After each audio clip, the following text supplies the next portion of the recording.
सदियों से कहा गया है, पहला सुख निरोगी काया, शरीरम आद्यम खलु धर्म साधनम।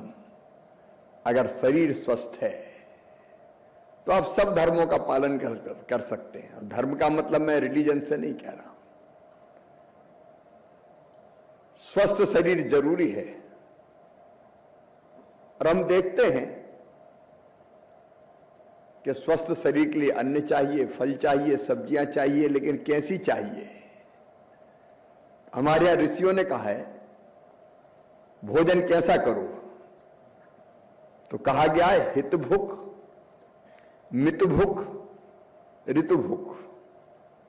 हित भुक मतलब जो शरीर के लिए हितकारी है वही खाओ,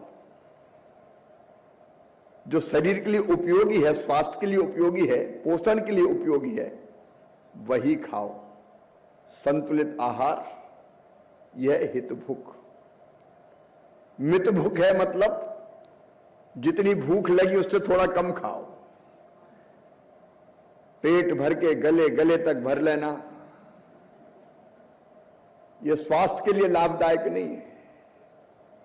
या भूख लगी है तो कचौड़ी, समोसे, पकौड़ी उड़ाते रहना, इससे भी फायदा नहीं होगा। हित भुक, मित भुक और ऋतु भुक का मतलब है ऋतु में जो फल होते हैं, जो चीजें होती है, जो अनाज होता है, वो सदैव शरीर के लिए ज्यादा उपयोगी होता है। अगर और गहराई में जाएं तो अनेकों ऐसे सिद्धांत है, क्योंकि भारत अत्यंत प्राचीन और महान राष्ट्र है।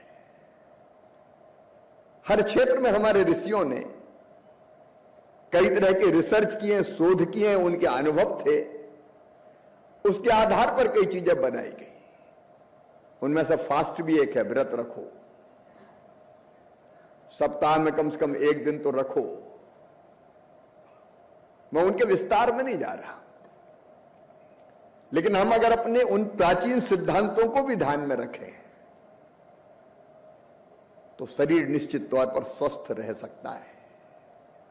भूख लगी इसलिए कुछ भी खा लेना ये उपयोगी नहीं है।